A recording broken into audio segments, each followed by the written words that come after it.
Yesterday, I found myself thinking a lot about when you just don't know what to do, if you feel stuck, if you feel like you can't start something because it's too overwhelming, or there's a change that you can't deal with. Just do something. I'm not telling that to you, I'm telling it to me. Sometimes, I know for me, when I feel overwhelmed by something, my natural inclination is to just freeze. I've been watching a lot of videos lately from this guy, Rocky Kanaka. I don't know if you're familiar with him. If you're a lover of dogs, you might be. He sits with dogs and he's just wonderful. His channel is wonderful and he helps a lot of stray dogs, a lot of those dogs who just might not have a second chance at life. And one of the things that he often talks about is the dogs that he sits with that need the most help, and those are the ones who sometimes when they first come into a shelter, they just freeze. And that's what I feel like sometimes. I feel like I just freeze in place. I don't know if you get that feeling. I don't know if you have times in your life where you feel like you just can't do anything. So I almost feel as if I am metaphorically sucking my thumb, curled up in a ball with my favorite blankie and doing nothing. But I think those are the times when we have to just bite the bullet and just do something. Start somewhere. Start somewhere. So that's the story I'm telling myself today, and I'm going to start somewhere. I'm in the middle of a huge project at home. I've told you before, I had this thing with the house where I had the leak, and it's taken me so many months to get things done. But at this point, the floors are finished. I have to have somebody come in and do most of the rest of the work, and I think I found somebody, but I have this fear that I'm going to make the wrong choice because I picked somebody from a group that I asked for help from, and the guy came over. He seemed nice enough, and at first he was asking too much money for the job, but he said he would do it for a little bit less, and it was a number that I could live with. It was still higher than I wanted to pay, but I could live with it. And I certainly didn't want him to do the work for a number that didn't work for him, because then he would not be happy doing it, and I want somebody to be happy with the work they're doing. My fear is that I'll choose the wrong person who will either not finish the job, not do the job right, leave me in the lurch, and then what? But I think I have to just bite the bullet and just take a chance and just do it. So I'm going to give him a call and I'm going to see about that. That's the next step with that. I'm often reminded of, I had this wonderful, for me, aunt.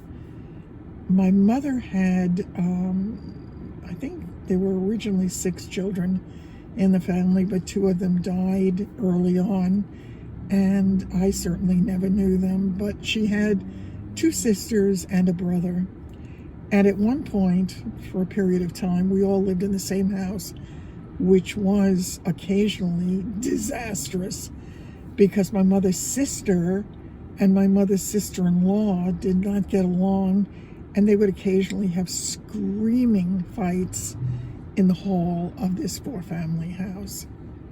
But my aunt, who was my aunt-in-law, she was married to my Uncle Al. She was a strong woman and she was kind of no nonsense.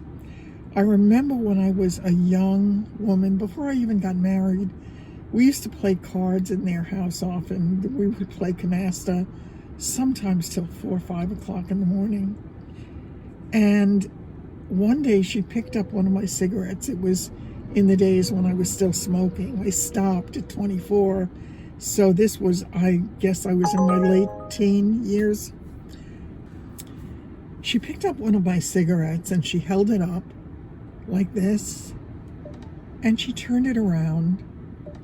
And she said to me, "Do you realize this thing rules your life?" That's all she said. And I thought about it, and I thought about it, and she was right.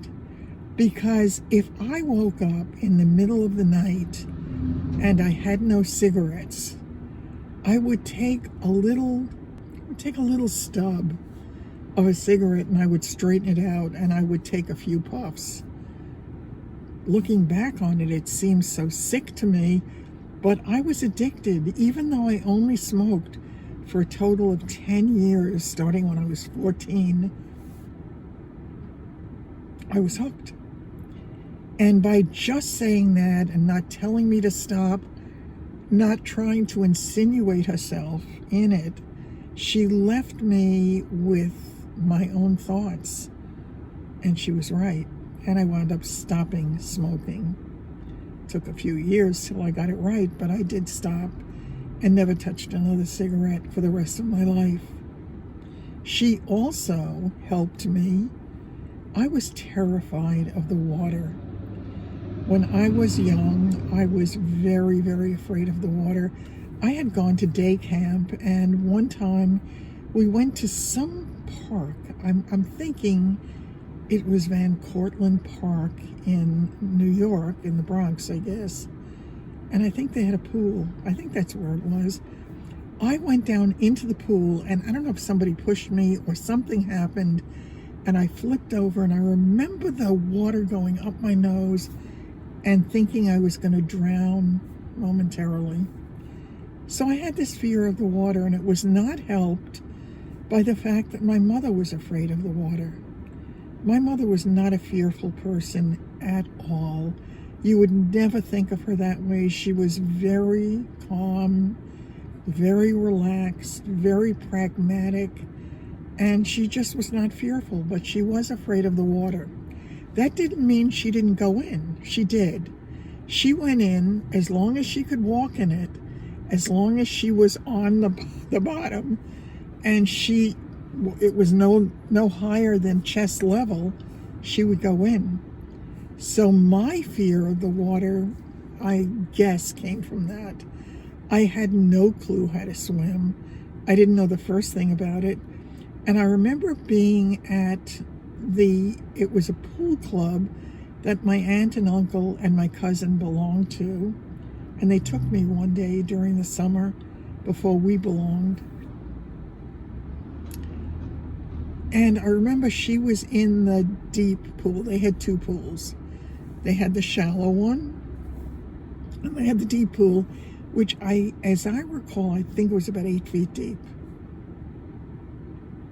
She was leaning her arms on the two corners of the pool on one side, and I was standing there talking to her, and she said to me, "Jump in." And I said, "I can't jump in. I can't swim." She said, "Jump in. You'll be just fine. I'm here." And I said, I can't jump in. I was so terrified at the thought of it. And she said, "I'm right here. I will hold you. I will protect you. You will be just fine." After a lot of thought, a lot of heart-pounding contemplation, I conjured up all of my courage, and I decided to jump in. And she was there for me, and I was just fine, and I held on to the edge, and they had the ladder there to go up, so I went up and out of the pool, and I was so pleased with myself that I did it over and over and over and over again. And by the end of that afternoon, I was swimming from one corner to the other corner. It was maybe 3 strokes, maybe. But I was swimming in the deep end of the pool. Well, the deep pool. I was so proud of myself. And I think of that often when I'm faced with something that frightens me. I'm at a crossroads in my life, and I know that I have got to take the reins, and I've got to do what I've got to do. I know that there are other people going through some kind of a crisis or some kind of a time in their lives where they're feeling the same way. They're feeling stuck or glued to the floor or unable to take that first step that they need to take to get to the next place in their lives. Sometimes change is forced on us, and sometimes we just have to do it to put ourselves in a better place in this world. So I'm speaking to all of you. I'm giving you the same advice I'm giving myself. When you don't know where to start, just start somewhere. Be back soon, and you know I love you. Take care and have a great day.